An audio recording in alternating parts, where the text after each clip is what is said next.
we are very sorry যে এখন রাতে 11টা বাজে হচ্ছে যে আমাদের আজকে বোর্ড মিটিং এ কিছু very ইম্পর্টেন্ট বিষয় নিয়ে আলাপ হয়েছে যেরকম প্রথম হয়েছে ইলেকশন সেকেন্ড হয়েছে বিপিএল থার্ড হয়েছে আমাদের ফাইন্যান্সিয়াল ক্রিকেট বোর্ডের ফাইন্যান্সিয়াল সিচুয়েশন আমরা কত টাকা রেখে যাচ্ছি এইসব ব্যাপারে তিনটা বিষয় আমরা ব্রিফ করব আজকে আমার সাথে ব্যারিস্টার মাহিন আছেন উনি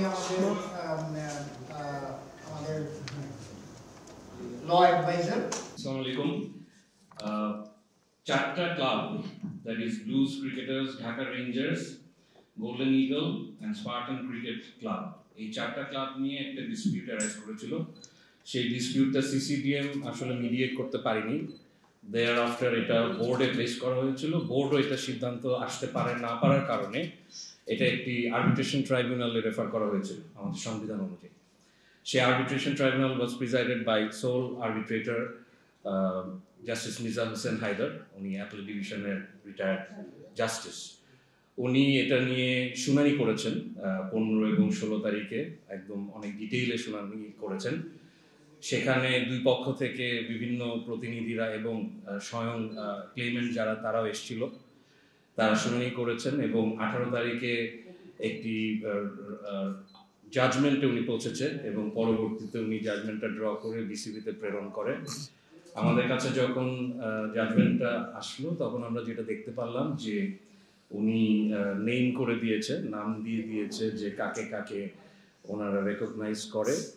তো ওনারা যাকে রেকগনাইজ করে তারা ইমিডিয়েট পাস্ট সিজন যারা পরিচালনা করেছেন ক্লাবের পক্ষে এবং তাদেরকে রেকগনাইজ করে আর্বিট্রেশন ট্রাইব্যুনাল অ্যাওয়ার্ড করে। অ্যাকর্ডিংলি বিসিবি তাদেরকেই এই ফর্মগুলো, nomination form, councillor nomination form sign করবার জন্য তাদেরকে প্রেরণ করা হয় এবং তাদের থেকে এসছে কিনা এটা বিসিবির কাছে রেকর্ড আছে।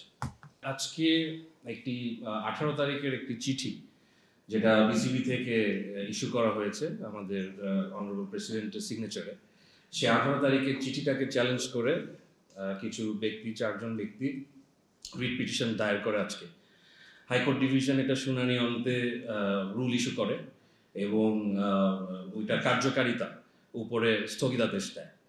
Thereafter গভর্নমেন্ট, যেহেতু আপনারা জানেন যে রিট পিটিশনে government is a major party, তো গভর্নমেন্ট এটা আমাদের ভারপ্রাপ্ত attorney general mister Arshadur Rouf sir উনি এটা একটি অ্যাপিল করেন ইনস্ট্যান্টলি। সেই অ্যাপিলটা করে উনি আবার স্থগিতাদেশ নেন এই হাইকোর্টের আদেশের উপরে।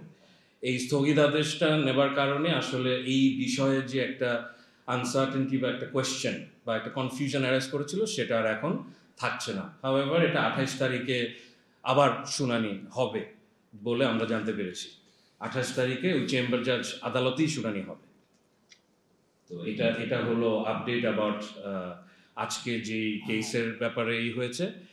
কাউন্সিলের লিস্টটা, ভোটারের লিস্টটা যেটা, সো আজকে আপনারা সবাই জানেন যে আজকে লাস্ট ডেট ছিল, ডেডলাইন ছিল আজকে সন্ধ্যা 6টার সময় সব কাউন্সিলর নমিনেশন ফর্মগুলো সাবমিট করা ডেডলাইন দেওয়া ছিল। তো এখানে আর আমাদের বোর্ড মিটিং শিডিউল ছিল 6:30 থেকে। 6:30 থেকে আসলে আমাদের এটাকে 9টা পর্যন্ত এক্সটেন্ড ডিলে করতে হয়েছে because of the uncertainty created by the litigation. এই যে মামলা হয়েছে সেটার আবার এটাকে নিয়ে অ্যাপিল করা হলো, সেটা অ্যাটর্নি জেনারেল অফিসের সাথে আমরা কোঅর্ডিনেট করে মিটিং টাইমটা তো আমাদের শুরু হয়েছে 9টার সময়, সেটা হওয়ার কথা ছিল 4:30। না, আমি অন্যটার ব্যাপারে কিছু ওইটা পরে আবার আসছে, উনি লেটস ব্রিফ তারপরে কোশ্চেন নিব। যে আমাদের যে বোর্ড মিটিং, সেই বোর্ড মিটিং এ 6:30টার জায়গায় 9টা কেন করা হলো, এই দেরিটা যে করা হলো এটার জন্য বোর্ডের সব সদস্য আপনাদের কাছে আমার মাধ্যমে ক্ষমা চেয়ে বলেছে ফর দ্য ইনকনভিনিয়েন্স। বাট এটা করা হয়েছে, এটা হয়েছে বিকজ মাঝখানে আসলে অ্যাটর্নি জেনারেল অফিসের সাথে কোঅর্ডিনেট করে একটি লয়ার সার্টিফিকেট যেটা অ্যাডভোকেট অন রেকর্ড ইস্যু করে সেটা আমরা পেতে আমাদের কাপল অফ আওয়ার্স লেগে গেছিল। তো আমরা আসলে ব্যাপারটা বুঝতে পেরে তারপরে আমরা আসলে বোর্ড মিটিংটা করতে চেয়েছি, keeping full honour and respect to the honourable court. কারণ অনেকে বলছিল যে স্থগিত হয়ে গেছে, ইলেকশন স্থগিত হয়েছে, যেভাবে বিভিন্ন রকমের বিভিন্ন মানুষ ব্যাখ্যা দিচ্ছিল। তো আমরা আসলে এই বোর্ড মিটিংটা, আমাদের president and honourable other board members এই মিটিংটা শুরু করতে চাইনি বিফোর দে নিউ যে আসলে অ্যাকচুয়ালি কি হয়েছে। তো পরে আমরা যখন দেখলাম যে এটা আসলে অনারেবল চেম্বার জাজ অফ দ্য অ্যাপিলেট ডিভিশন যখন এটা স্থগিতাদেশ দিয়ে দিল, তখন তো আসলে আর এটা নিয়ে আর আপাতত কোনো রকমের কোনো বিষয় থাকছে না। হাউএভার 26 তারিখে বিসিবির পক্ষে আমরা অ্যাপিয়ার করব এবং আমরা আমাদের সাবমিশন রাখবো এবং মামলা কন্টেস্ট করব।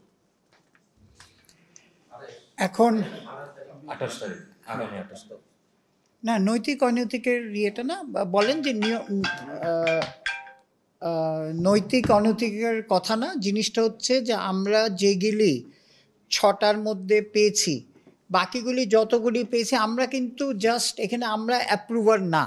হ্যাঁ, আমরা যেটা করা হয়েছে, বোর্ডে অনেক আলাপ হয়েছে, আমরা নোট দিয়ে যে এইটা 9টার সময় এসেছে, বাকিগুলি 6টার সময় এসছে, কোনটা এসে, এইটা আমরা ইলেকশন কমিশনারকে দিয়ে দিচ্ছে।